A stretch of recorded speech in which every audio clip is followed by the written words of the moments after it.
And welcome back to the WCLH Radio YouTube channel. We have Jack Maline here today, host of The Second Chair. Do you have an official E-Staff position, or is that... I am the hip-hop director. Hip-hop director.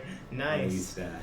Do you do a hip-hop show, or is it just The Second Chair, and you kind of just put hip-hop music into the system? I put hip-hop music into the system.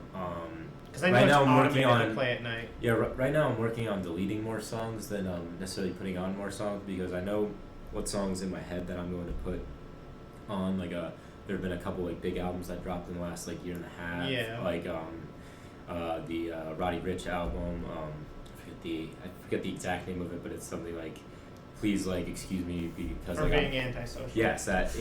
I'm a big fan of that album. So. Oh my God, yeah. so good. High fashion. Yeah.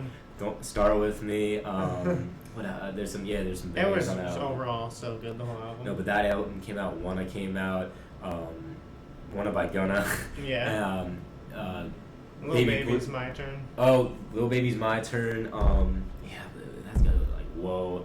Pop Smoke. Pop Smoke. I not actually like love that album, but I know. Other than For the Night, that's the only song that I think I will put on the rotation. But I'm like.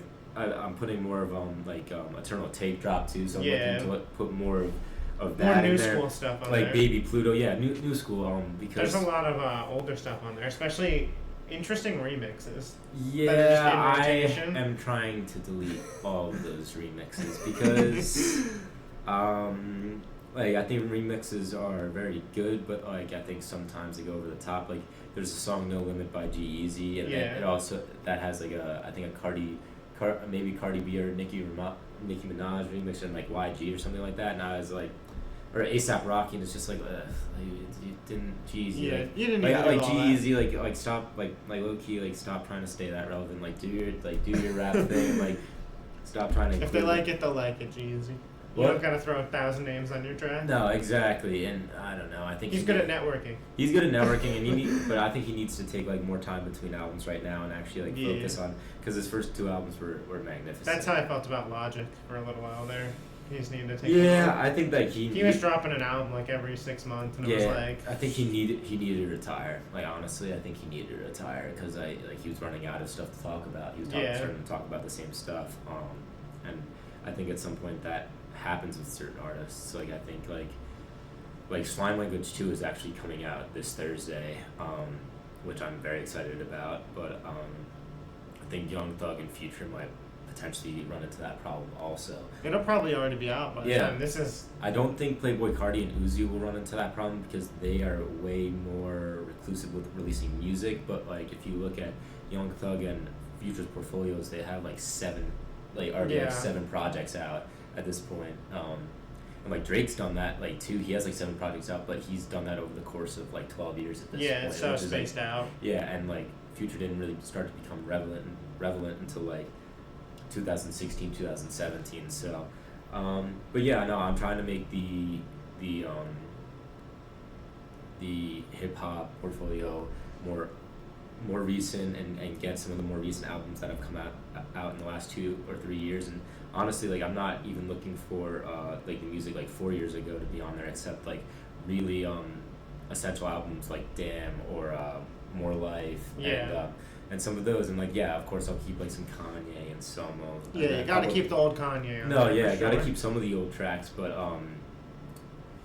you know, like I think other people need to be highlighted too. Like for example, Pierre Bourne. Pierre Bourne's like known for like, oh, Yo Pierre, like won't come out here. Like he's known as a producer, and he produced Magnolia by Playboi Carti, which absolute banger. But I think with the work that you do, the next people in line for hip hop will have so much more to work with too. No, you're really creating a foundation by doing all that. No, they need that because like Pierre Bourne is now making his own music, and honestly, it's magnificent. But I think that he needs more.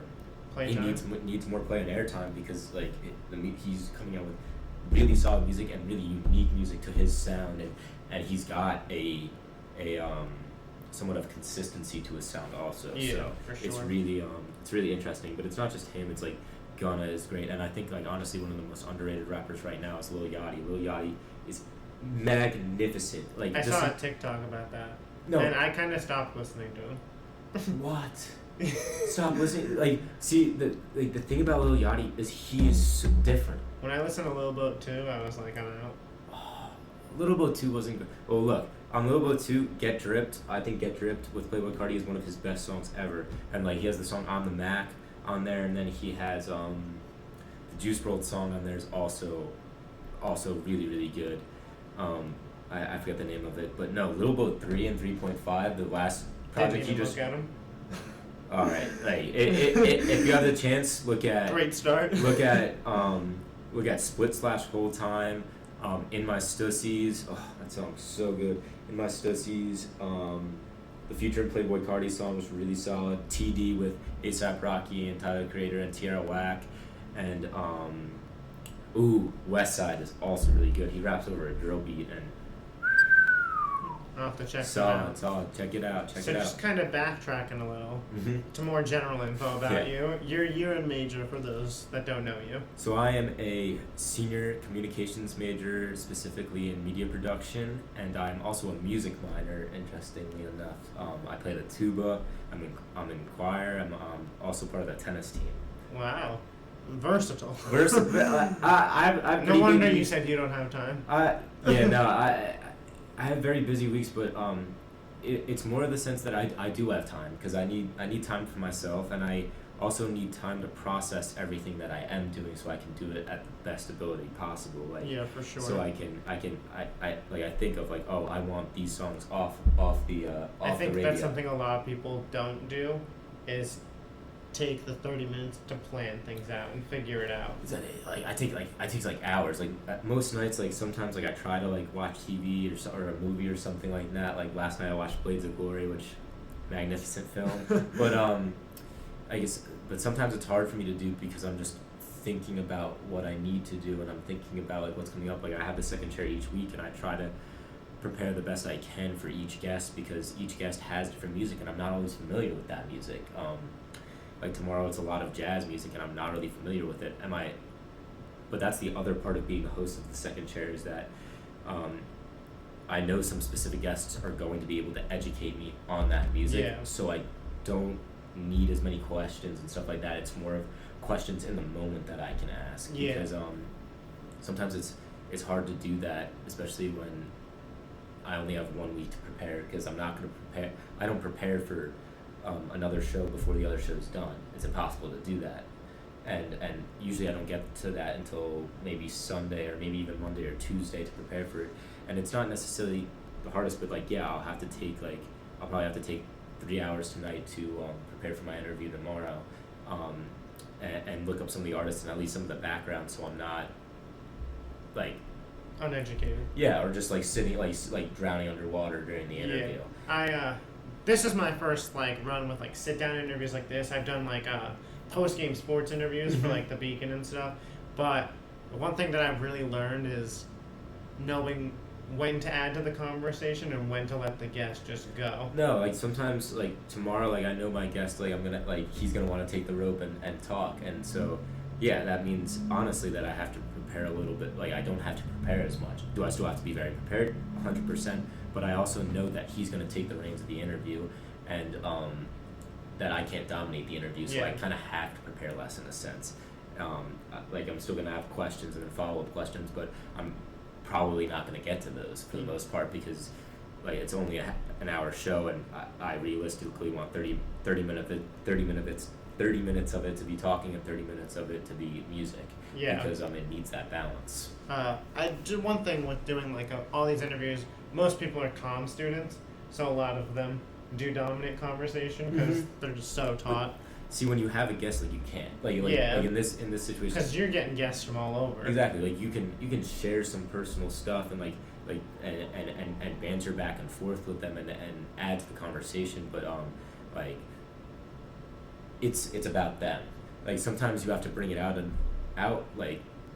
them, and you have to kind of coax them into it and talk about you a little bit, but tomorrow I'm not gonna have to do that. Yeah, I ask this question to everybody that comes on. What's your how you got into radio story? So how I got into radio is actually I used to be a nursing major, and oh my god, I hated it. I hated it so much. I didn't really I didn't know I hated it when I was doing it. Science is not for everyone. No, science is, I couldn't sit down and read the textbook. I wasn't interested in it. I wanted to be a nurse and I wanted a bag, but I wasn't willing to do the work because I didn't like it. That's exactly how I felt about pharmacy. So I switched to communications after sophomore year because I wanted to graduate in 4 years, and I also am like part of the reason I went to nursing is I am good at talking with people, and so I then went home one day. I was planning on being a nursing student as a junior and then just staying another year, but I was figuring out that summer that I didn't even want to read the textbook and prepare for the next year.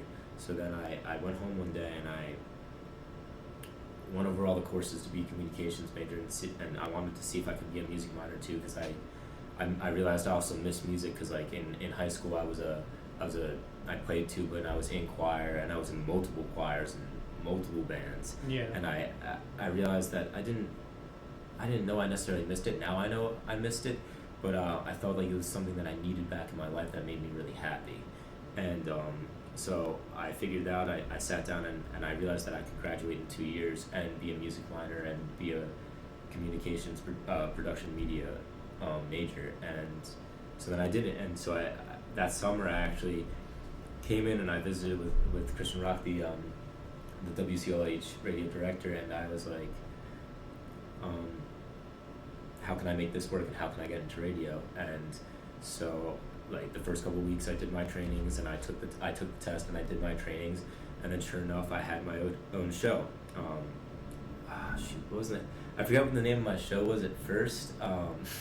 Honestly, it's on my laptop, but I just basically played hip hop music and I would talk in between every couple songs and explain the song to the artist, but it didn't really feel right or good. And so then I went and I recruited my friend John White. Shout out to John White. I call him Jonathan. It's his birthday today.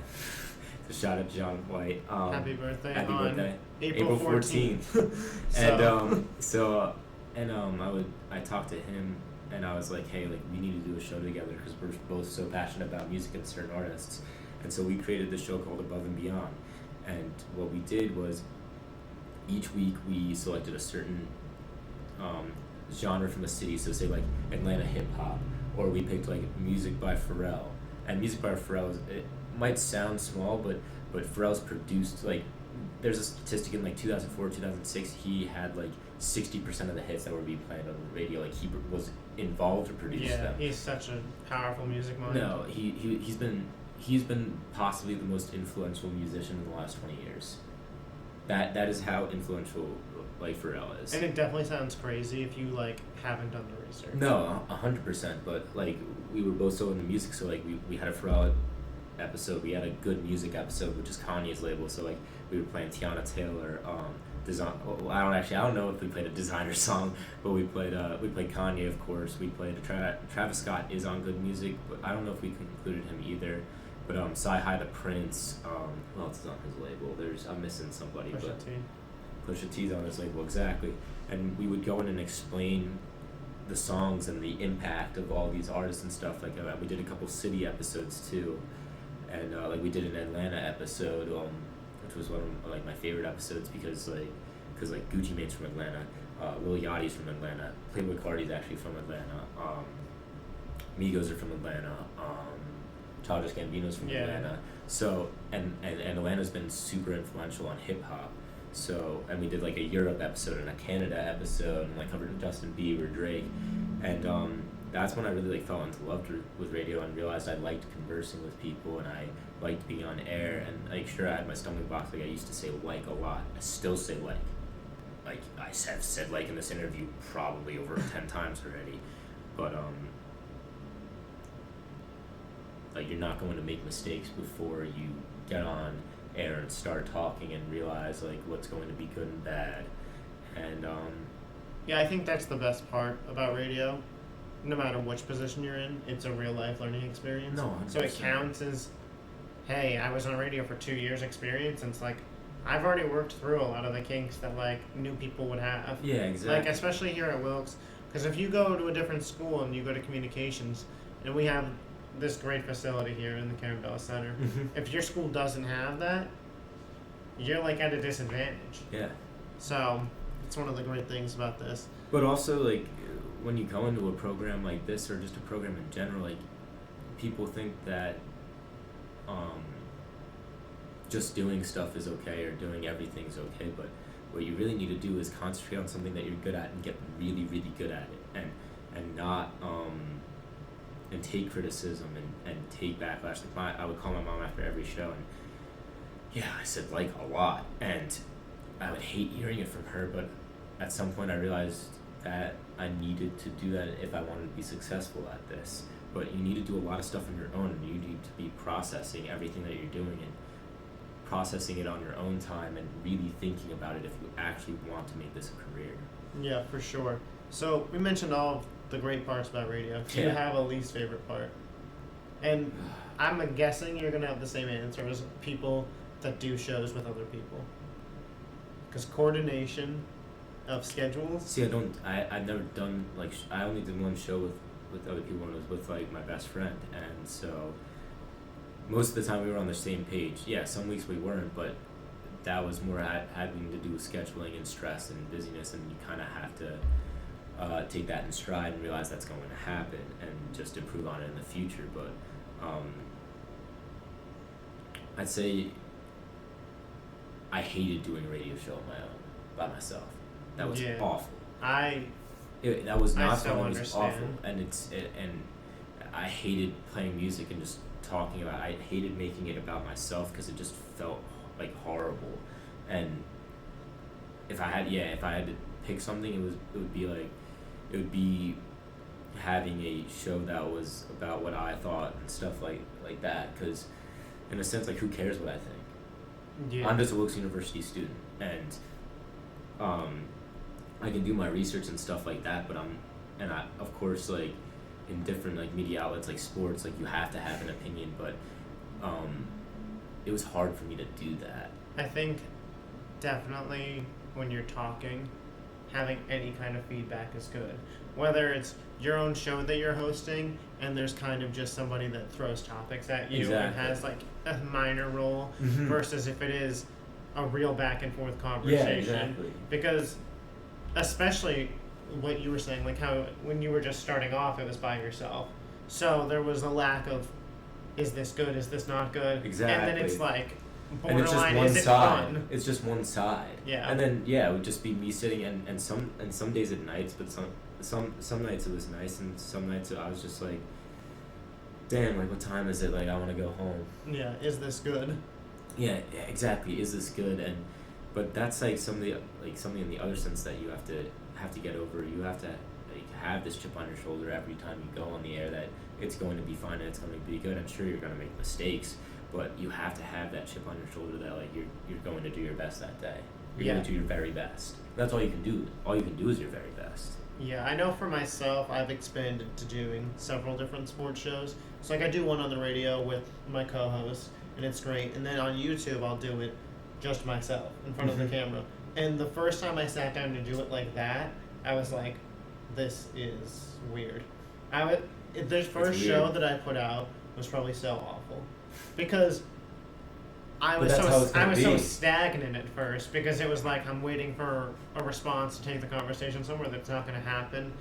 And the one thing that I just had to train myself to do was convince myself I'm not alone, and I am with that audience that's out there. No, exactly. No, and that's right. The best content creators. That's why people have such a strong personal relationship with them, because that camera is the millions of people to them. 100%, and you also have to realize, like, you're not going to be good. You're not going to be good right away. There's no way. You're not even going to be good after doing it a couple years. Like, in order to become a master at something is essentially like almost nobody's going to be a master at anything. Like we're like talking about a master, like he's talking about like Tiger Woods or Roger Federer or LeBron James, and I know I'm just using athletes, but yeah, like Kanye West, Pharrell. Those are. I mean, that's 20 years. Though. Exactly. But it's not going to happen.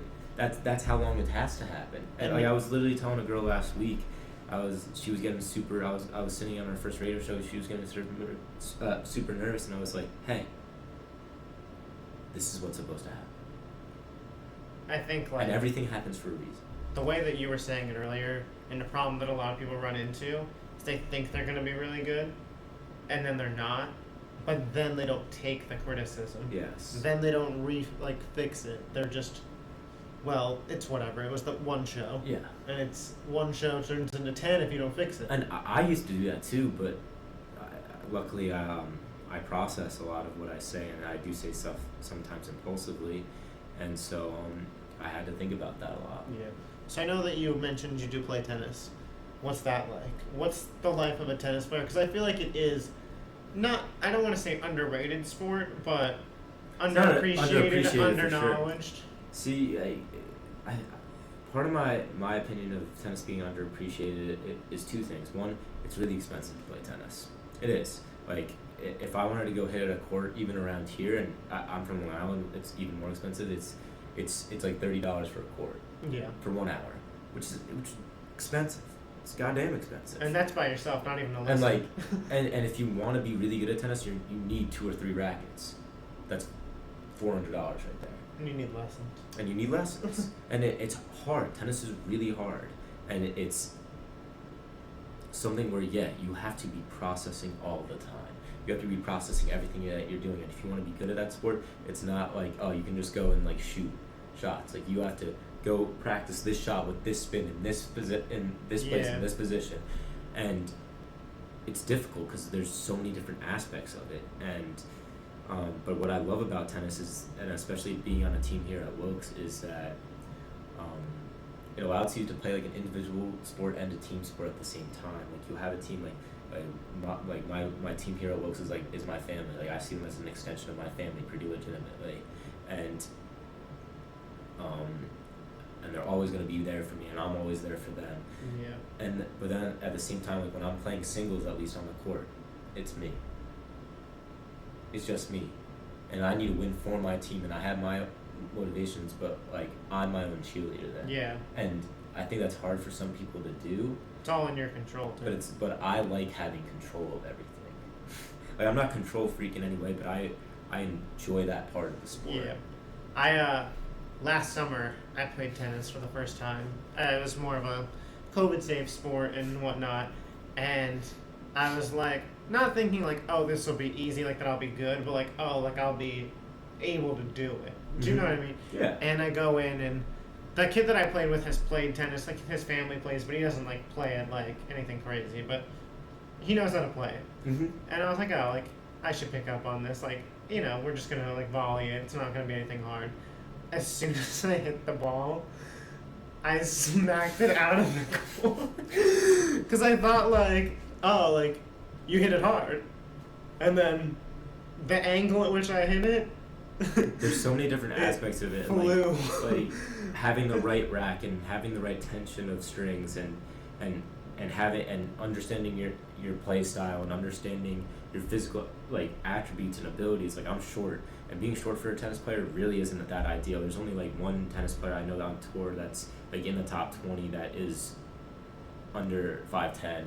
That's Diego Schwartzman, and he's like incredibly fast and moves back and forth on the court. But you have to understand like what's in like within yourself. Like, there's also like John Isner, who's like a 7-foot skyscraper, and he has like 135 at least mile an hour serves, but he hits bomb because he's so tall. But that's part of his game. He can't rally that well from the baseline. Yeah. But he comes in and serves and volleys a lot, and He ends up making it to the semifinals of a lot of tournaments, but he doesn't have the same stamina as like Diego Schwartzman or Rafael Nadal. The stamina you need to play is so undervalued. I think that's probably the most because I think most people at this point understand like to aim the ball where you want it to go is a challenging part, but I don't think people really understand how much running it is. Well, because it is in such an enclosed area that people are like, you're not running that far, but you're just constantly back and forth. Yeah, well, like, think about it. There's no big bodies in tennis.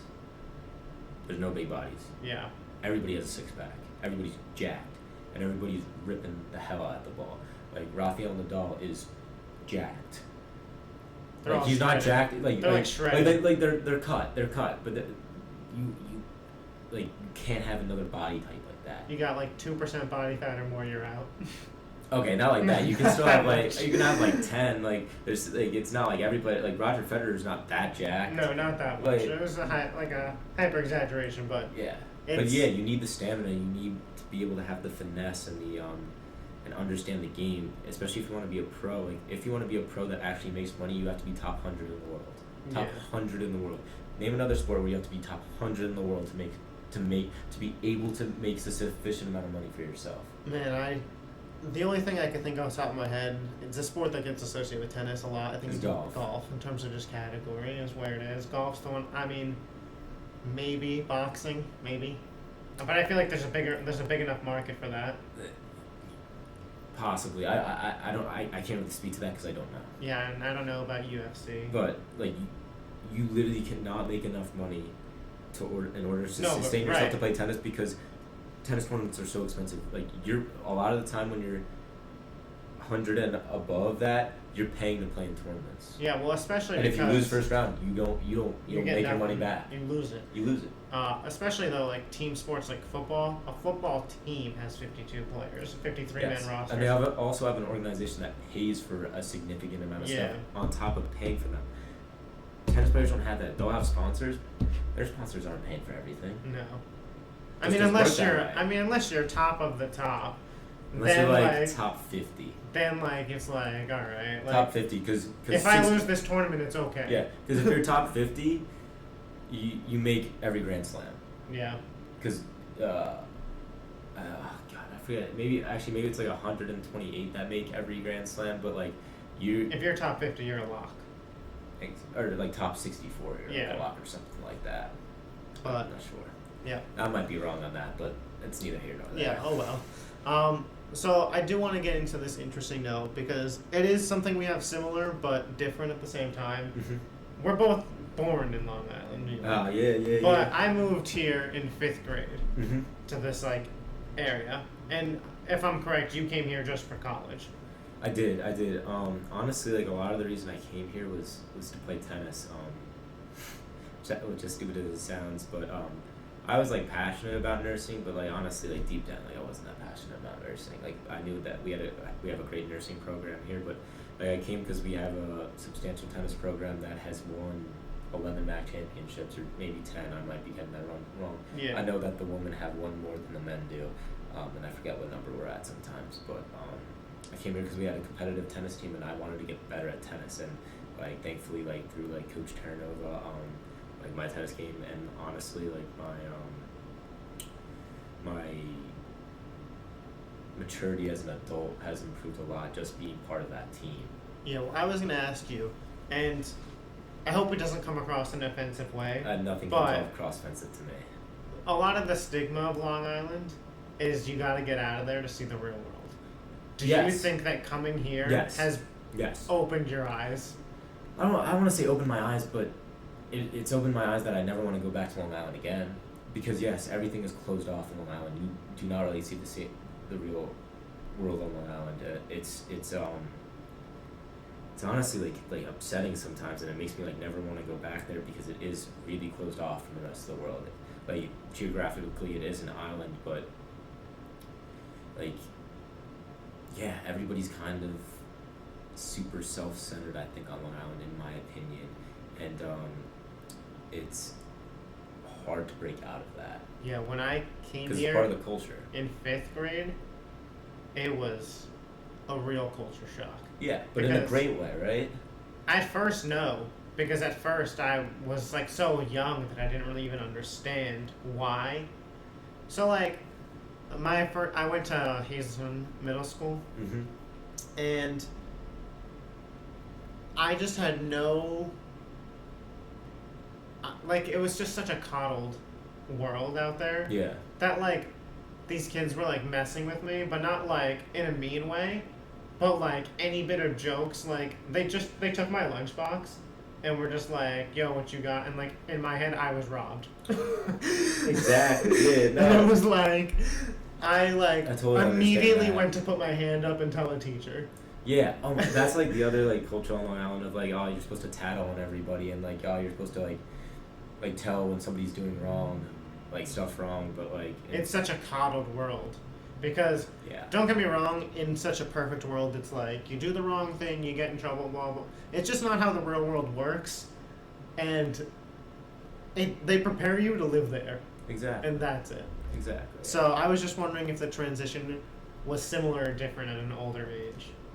Because as I got older, I was like, thank God I didn't grow up there, because there would be some type of a culture shock if I ever left. No, like that's like so major. Like at least for me, it was a 5th grade lunch. Like it was really hard. It was really hard coming to here because like honestly, like school on Long Island is super easy because like there's a lot of ways that you'll just do well, and I didn't have that grade security here, especially like being a nursing major, and I never really had to work really hard.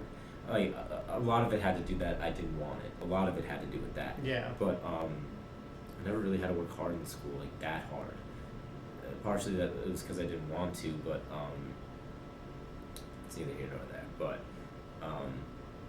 yeah, it was hard. It was really difficult for the first 2 years, but it wasn't until I came to the communications department and found something that I loved that I went here. But I think that's also something about Long Island that like everybody expects you to like do something good and like get a job and like make money, and like that's doesn't really matter. Yeah. Money is whatever. Money is whatever. Like it's what makes you happy that you need. Yeah, it's something I had to come to terms with. Like it was very similar, right? Like you said, like I did pharmacy. I thought I wanted to be a pharmacist because I was like, oh, I want to help people, but I'm not into blood, right? I was like, I don't want to be a doctor. I don't want to deal with those issues. But like a pharmacist is helpful. Really nice paycheck. Yeah, exactly. And then I start doing it, and I'm like, I'm like, first off, the classes are really hard, but I'm like, I don't even want to do good in them. Yeah. It's like, I don't even care enough to like could I have buckled down and like figured it out? Yeah, but like I was like, I don't even want to. Exactly. But I do like to end these on like a positive note. So, any advice that you have for somebody at Wilkes looking to join radio, looking at Wilkes, what would you say to them? The advice I have is one, expect things to not go the way you want them at first, and that's the best part of being part of this program is that they aren't going to go the way you want them at first, but you need to take that criticism and that unsuccessfulness in stride, because that's what's going to make you successful. Like someone that fails over and over again but never gives up is somebody that will be successful eventually. Yeah, for sure. There's always something out there. Exactly. But thank you for joining us. Make sure you listen to the second chair. You never plugged the time. The second chair is Thursdays during club hours, 11 to 1. Sometimes it's 11 to 1. I mean, sometimes it's 11 to 12. Sometimes it's 12 to 1. But either way, listen, and you can always check it out on the 90.7 WCLH SoundCloud. Yes, so keep it locked.